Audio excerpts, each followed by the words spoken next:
la propuesta de trabajo es, primero, generamos una introducción en donde hacemos aval de los riesgos, se ocupan las estadísticas internacionales del World Economic Forum, del Foro Económico Mundial, en donde se hace válido que los riesgos de ciberseguridad se equiparan a riesgos de hambruna, a riesgos de pandemia, y no nada más por el impacto eh, económico, sino por los impactos sociales, los impactos eh, en la reputación de las empresas y también en brechas de protección de datos personales. Entonces, esa es la primera cuestión que estaríamos tratando en en la primera fase del curso. Después se habla un poco del marco regulatorio nacional en materia de seguridad de la información y protección de datos personales desde una perspectiva igual, no nada más hacia la protección de la información de la empresa, sino qué pasa si es un despacho de contadores y hay tratamiento de datos personales, tanto de como proveedores, como la información tercerizada del despacho con base en sus propios clientes y cómo es que esa protección genera hoy en día una responsabilidad legal y una responsabilidad penal, una responsabilidad civil, una responsabilidad administrativa, qué tanto tendremos que ceder de información, cómo debemos de protegernos de todos los riesgos que se encuentran alrededor y cómo las autoridades nos pueden hacer exigible la protección de esa información en todos los ámbitos. Y hay que tomar en cuenta que no solamente hablaremos de normativas nacionales, se hablarán de normativas internacionales, por ejemplo, CCP para si tenemos clientes en Estados Unidos o si trabajamos con información de personas en Estados Unidos, reglas de Sarbanes-Oxley, por ejemplo, si necesitáramos ver estados contables de Sarbanes-Oxley, reglas NIF, las reglas de información financiera que también tienen una clasificación específica en términos de seguridad de la información, GDPR para las personas que tengan clientes o que traten información de personas del Estado europeo, entre otras características. Entonces, ya empezamos a ver un marco regulatorio mucho más formalizado en materia de ciberseguridad y cibercrimen. Más adelante ya veríamos algunos temas de regulaciones no vinculatorias, o sea, no son obligatorias, pero si no las llevamos a cabo, nos pueden generar alguna perspectiva negativa dentro del mercado y va hacia un manejo un poco más al índole reputacional, como por ejemplo las normas PCI para el manejo de cuentavientes bancarios, si bien no es muchas veces actividad directa de un contador, pero hoy en día en algunos documentos se transmite la información de cuentavientes bancarios, por ejemplo, los 16 dígitos de la tarjeta para los procesos de facturación electrónica o los procesos de la relación comercial, ¿vale? Ahora, una vez que terminamos la parte regulatoria y la parte normativa, buscaremos hacer talleres de protección de la información al equipo de cómputo, qué riesgos existen en los teléfonos móviles, en las computadoras, en la tablet, en el smartwatch, cómo se tiene que hacer la división entre la información personal y la información del, de los clientes y de las empresas, qué tanto riesgo existe en el teletrabajo, cómo impacta que nosotros tengamos servicios en nube. Por ejemplo, muchos despachos ocupan herramientas como Aspel, como Compact, y que hoy en día se ofrecen los servicios en la nube. ¿Qué responsabilidad tendríamos que cargar a esas empresas que nos ofrecen sistemas de cómputo en nube para el procesamiento de la información de nuestros clientes? Porque al final de cuentas, al cliente traspasarnos la información a nosotros como despachos contables, cómo esa información nos responsabiliza del tratamiento, del uso y de la protección. y más si son datos personales, hay una obligación legal en el artículo 19 de la Ley Federal de Protección de Datos Personales, ¿vale? Entonces, si vemos, se empieza a amarrar todo el conjunto de estas características para dar cumplimiento regulatorio, pero ya en una aplicación mucho más tecnologizada o la forma en cómo lo tendremos que hacer por medios electrónicos. Si vamos a ocupar el WhatsApp para intercambiar información, si vamos a ocupar Telegram para integrar algo de información con nuestros clientes, si lo vamos a hacer por un Drive, por un Google Drive, cómo checar esos acuerdos contractuales para que nos reduzca el riesgo, ¿vale? Y eso más adelante lo vamos a ver en la protección de la firma electrónica avanzada, que es muy común que hoy en día los despachos contables reciban las firmas electrónicas avanzadas de los clientes, ¿no? ¿Qué responsabilidades puede haber? ¿Cómo se puede imputar? Si realmente se debería de hacer, si hay algún indicio que especifique que el contador pudiera estar haciendo esas actividades, las clasificaciones de que si los datos son personalísimos o no son personalísimos, eh, y bueno, cómo funciona la firma electrónica avanzada, eh, y cómo esos mecanismos permiten una protección mucho más a profundidad y que dan como resultado características de cumplimiento regulatorio sobre la reforma a la miscelánea fiscal y sobre los elementos del Código Fiscal de la Federación.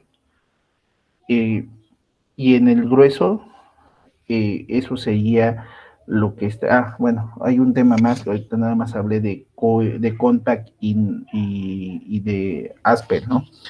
Pero otro de los rubros que también vamos a estar trabajando y validando es el tema de los ERPs, cómo es que los ERPs pueden ser protegidos, qué deberíamos de hacer para que la información en el ERP se mantenga consistente, que no haya fugas de información, que se mantengan los estándares de ciberseguridad para el control de accesos, para la transferencia de información, los flujos de datos, eh, categorización de la información, entre muchas otras cosas, características muy particulares que están muy abiertas en el tema de cómo opera la información en estos sistemas. Entonces, hasta ahí sería el resumen de lo que estaríamos viendo en el curso.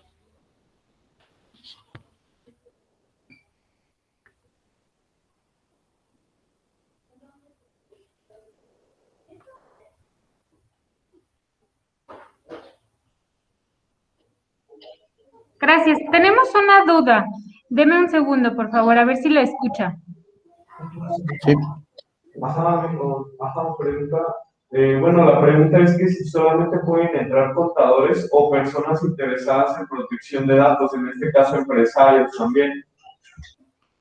Pues a los empresarios les haría mucho sentido porque si bien lo enfocamos a contadores porque es el público objetivo que habíamos planteado, pero la información es aplicable para cualquier persona, emprendedor y miembro de la sociedad que desee proteger la información de sus clientes, porque no está restringido a un rubro particular o a un sistema particular. Que va a haber ejemplos muy orientados, sí, pero se pueden acoplar perfectamente.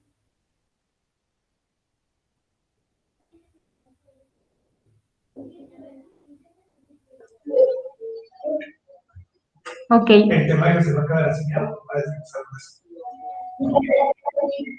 No entendí la pregunta, perdón. ¿El temario se va a quedar así o lo vamos a poder ampliar un poco más? Pues de primera instancia, el temario pues, es nada más pues, como punto de partida, pero la realidad es que conforme se vayan dando las sesiones, eh, muchas veces las preguntas y respuestas nos van llevando a temas de mucho más profundidad, ¿no? La realidad, bueno, ya me ha tocado dar cursos con ustedes, pero depende mucho de qué tanto apetito haya en los participantes.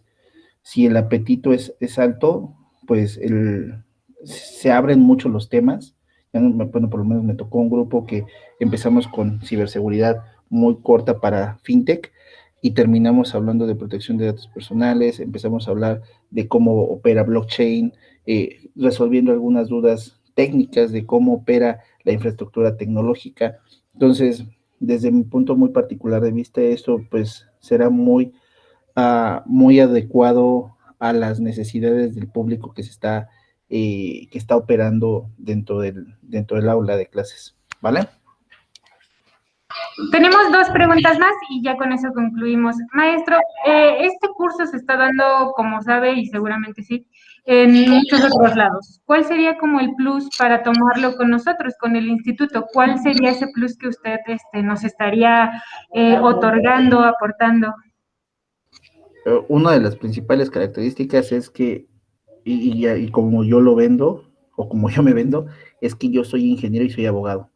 O sea, no hay perfiles muy comúnmente en el mercado de esa característica, pero aparte de que tengo esas dos carreras afines, adicionalmente soy especialista en materia de ciberseguridad con varias certificaciones, pero aparte también soy especialista certificado y acreditado en materia legal. Entonces, eso es el primer plus, ¿no? Dos, el tema de la práctica. Muchos de los talleres, o más bien, muchas de estas capacitaciones son meramente eh, pláticas, ¿no? Pláticas de 5 horas o pláticas de 20 horas. Aquí la idea es de que las personas vean ejemplos vivenciales, que vean la aplicabilidad de este tipo de técnicas y ver herramientas que realmente les sean funcionales en su día a día, ¿no? Esas serían las dos principales ventajas competitivas que yo vería. Y bueno, si le quieres agregar que aparte llevo 7 años como docente en todos los niveles, tengo habilidades docentes con niños entre 7 y 12 años, tengo habilidades para licenciatura, diplomados y maestría. Entonces, pues sí, enseñarles a los niños no es fácil. Y les enseñé programación cuando no sabían programar. Entonces, creo que esa es una situación que genera un factor muy, muy importante de mercado. Entiendo, muchas gracias.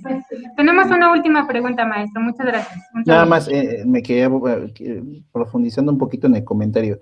Tomemos en cuenta que los ingenieros, y más cuando son ingenieros operativos, que manejan un ERP o que manejan un sistema de este tipo, comúnmente solamente se dedican a operar y a que funcione correctamente la aplicación y se olvidan un poquito de la parte de la seguridad de la información y de la protección de las personas. Justamente ese es mi rol en las diferentes empresas donde yo colaboro.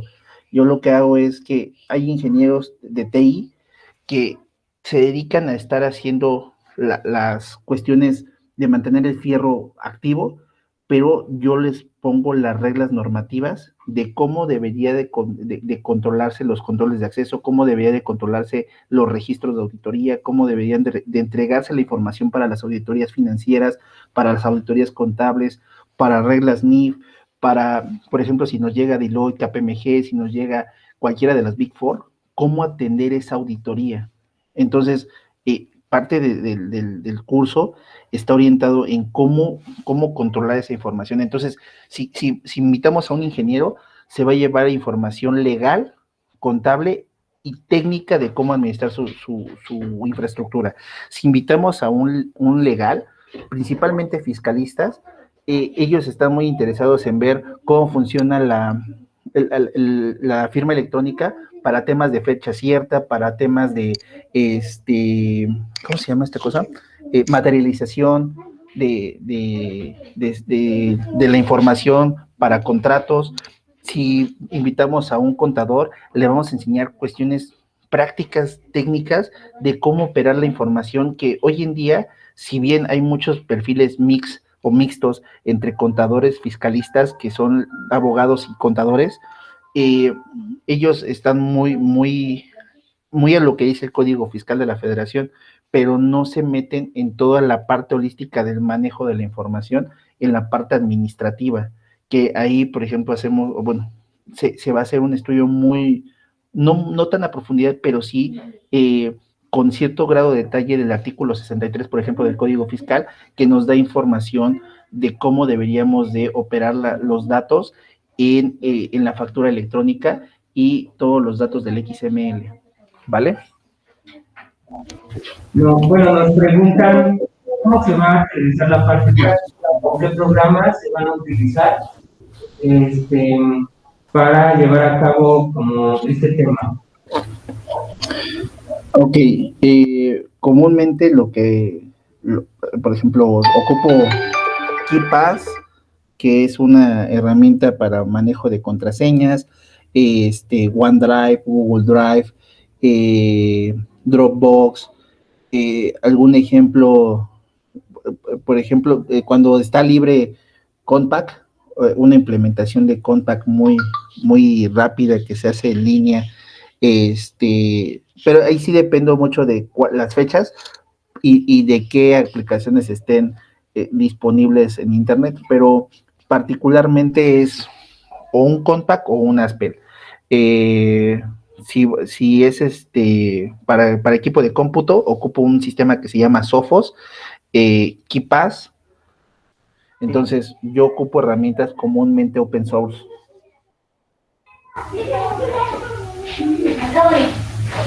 ¿Vale?